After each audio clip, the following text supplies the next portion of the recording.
இல்லாத செயலை இல்லைன்னே சொல்லணும். நான் இதுக்காக தான் கொடுக்குறேன், அவனுக்கு தெரியா கட்டி போகுது, உனக்கு தெரியணும்ல. இங்கே நடிக்கிறல்ல, நான் அன்பானவன் அதனால் கொடுக்குறேன்னு சொல்கிறல்ல, அப்போயே அது பேர் என்ன? சரி, அப்போ நம்ம கொடுக்கக்கூடாதா? கொடுக்கலாமா? சிவயோகிக்கு திணை எத்தனை கொடுன்னு ஒருத்தன் சொல்லி வச்சு, அதே திருமலர் சொல்கிறேன். யாருக்கு கொடுத்தாலும் சிவயோகிக்கு திணை எத்தனை கொடுத்தா கூட பல மண்கு உனக்கு பெருசாகுதுறான்றான். அது எப்படி சிவயோகி கொடுத்தா? சிவயோகினா இங்கே இல்லை, நானும் சிவயோகி தான். பட் கடவுள் புரிஞ்சின யார் தான்? சிவயோகி தான். அதில் பிரச்சனை மாற்றுக்கிறது கிடையாது. அப்போ அவருக்கு போய் கொடுத்தா எனக்கு எப்படி ஆகும்? அப்போ நான் தான் அன்பாக கொடுக்கலையே.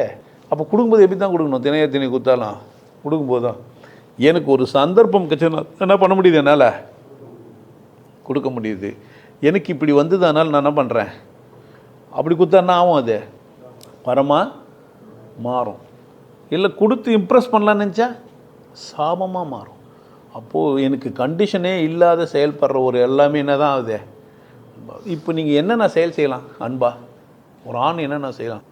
அன்பான ஒரு ஏதோ ஒன்றாலும் செய்யலாம். அவர் அப்போ பெண்ணை கூட உறவாடலாம்.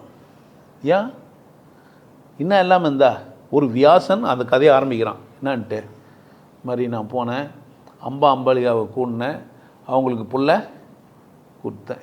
இது எப்படி அன்பாச்சு?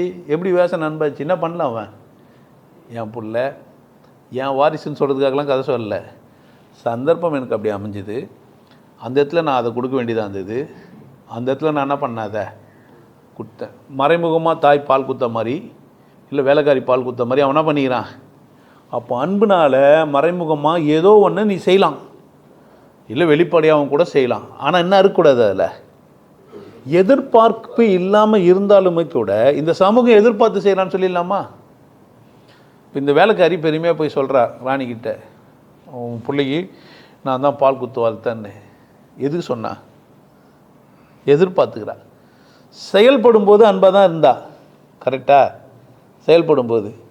ஆனால் அப்புறமா அதை போய் சொல்கிறதானே.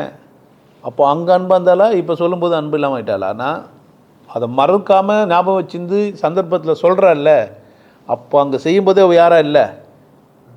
அன்பானவங்க என்ன பண்ண மாட்டாங்க?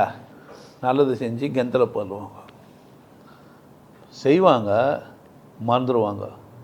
ஏன்?